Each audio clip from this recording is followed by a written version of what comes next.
Namaste, Dr. Swamy.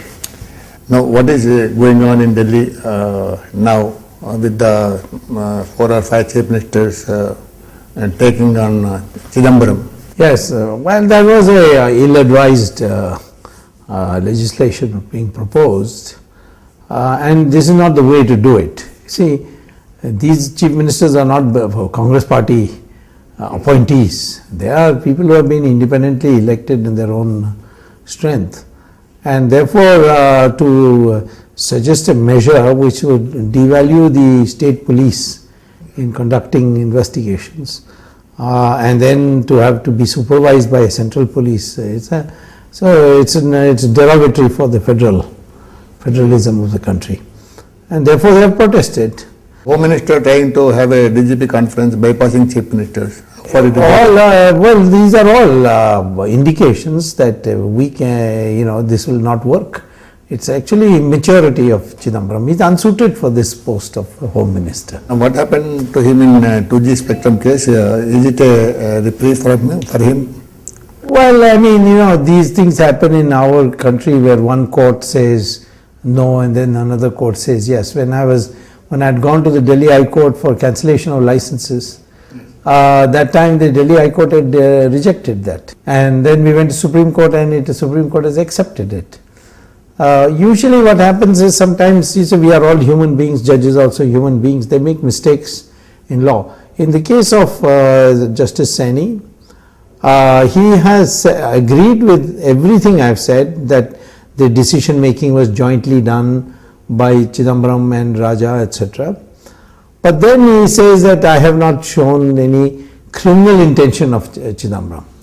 Unfortunately, that shows that the judge has been working too much within the CRPC and the IPC. But I am actually in the Prevention of Corruption Act, where a special act was enacted only to free it from this concept of criminal intention. Narrow this thing. Yeah, it's therefore in the Prevention of Corruption Act it says that if you are holding public office and you benefit somebody to get extra money and that is not in public interest, then it is corruption. So he should have applied that. And so it's a very simple thing for me to go to the Supreme Court and get it confirmed. Yeah. So all right, he has not gone to jail yet, he will go to jail soon. So it is not yet finished, it is going on. Obviously, because I have already filed the reply, and they filed the SLP, the special leave petition to the Supreme Court, and the date has been given as 16th March. What about this third front coming up now? Well, the main problem with the third front would be whether the communists are there or not. And the communists are there, it will be very difficult to have a third front. So I would say then the people would have a choice of UPA, NDA and some third front. Yes. And minus communists. No, if there is minus communists, then of course the third front can become powerful. Yeah. Because a lot of people will vote for it. But with the communists there, they may not be able to. So we'll have to see. But at the moment there are only two UPA and NDA. What's going to happen in UP? If there is no electronic voting machine, Congress will be fourth. It will not even get more than 25 seats. It will be a blow for Congress. Probably Mulayam Singh's party will be number 1. And then you see what will happen is that Mulayam Singh may be so close to the majority, he may not need any other party. He may get independents, rebels and so on, which are usually quite a large in UP. So but the consequence of that election in UP is that the presidential election will mean that the Congress nominee will not get elected. Yes. And so if there will be opposition president, yes, then I think midterm poll will be very soon afterwards. That is likely. You think midterm? I think so. I mean, if the results of the UP are just the way I think it's going to be. Yeah, there are predictions that if Congress gets about 100 seats, Rahul will take over from Manmohan Singh. And if Congress gets more than 50 seats, Rahul will remain as MP, but Manmohan Singh will continue. Yeah. They're saying that in their party, lots of new changes taking place. Sonia Gandhi has got terminal cancer. So God knows this Rahul is not a very intelligent person. So, and neither was Sonia Gandhi, but Sonia had the backing of the That's what Moraji said of Rajiv Gandhi. He is not burdened by brains. Yeah, that's true. But he was a nationalist, Rajiv. You were close to him. You liked him. I liked him very much, and he was basically a strong nationalist. That is what I liked about him. And people made a fool of him. A lot of people took advantage. Arun Nehru, Arun Singh, all these people. But broadly, and Sonia Gandhi too took advantage of him. But he was basically a nationalist, and I liked him. From the day you appeared in Rajya Sabha during emergency and created a sensation and then disappeared. Yes. Till now you have waged many a battle. Yes.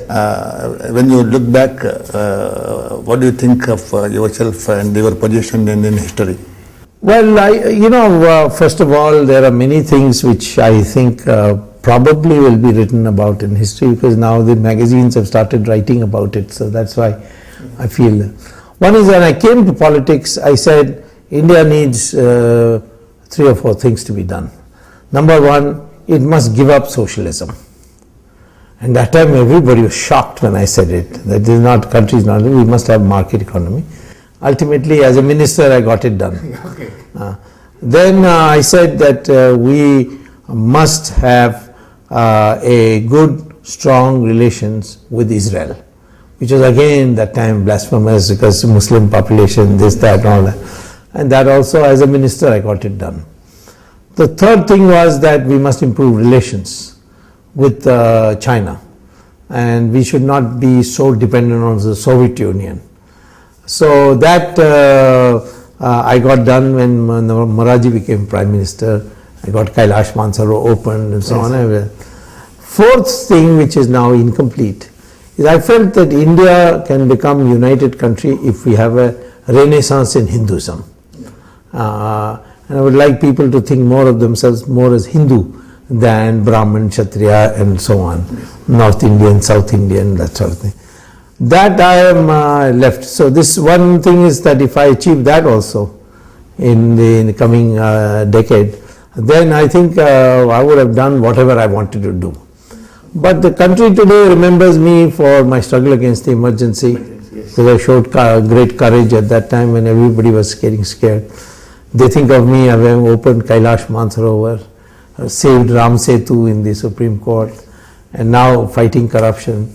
So I would think that in contemporary history, maybe things will not be so kind, because journalists get influenced by business houses, get influenced by their own friends. Sometimes they don't like intelligent politicians, they like foolish politicians whom they can twist around there. So, but I think when history gets recorded, it will be something like the improvement of the image of Justice Sardar Patel. When he was there alive, nobody gave him much credit, but it's only later Lal Bahadur Shastri, Winston Churchill. So I think some of us have to suffer unpopularity when we are going through life, but then these achievements people start remembering later on. Sardar Patel was considered as a Bismarck for India. But that is afterwards. Yeah. During that time, people were afraid that it might displease Jawaharlal Nehru. Nobody spoke about it. But your image is, brought out by journalists, mainly, as you said, that they don't like you, they don't like intelligent politicians, but the way they write, they show you as a destroyer. Yeah. One doesn't know where he strikes next. Yes. And he's a maverick and unpredictable. And he is Nehru Gandhi family beta forever. All that is wrong. You see, first of all, I have never changed a party. I joined Jansangh, Jansangh merged into Janata Party, I am still in Janata Party. Okay. Number two, I have had steady friends like Moraji Desai, Charan Singh, and I'm not a Nehru family beta because I was great friends with Rajiv Gandhi. Yeah, minus. That's a big minus, no? So, I mean, it's not I have been against the Indira Gandhi and Jawaharlal Nehru I didn't know.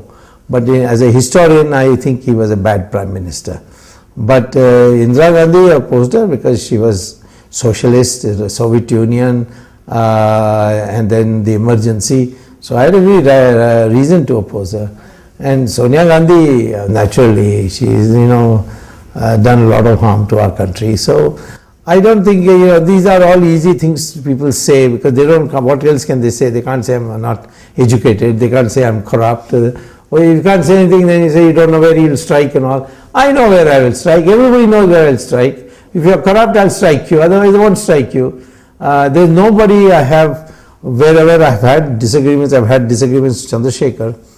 But I've always respected him as a friend. You became a minister then. And I became his minister. I made him prime minister. It is Maya and Rajiv Gandhi together.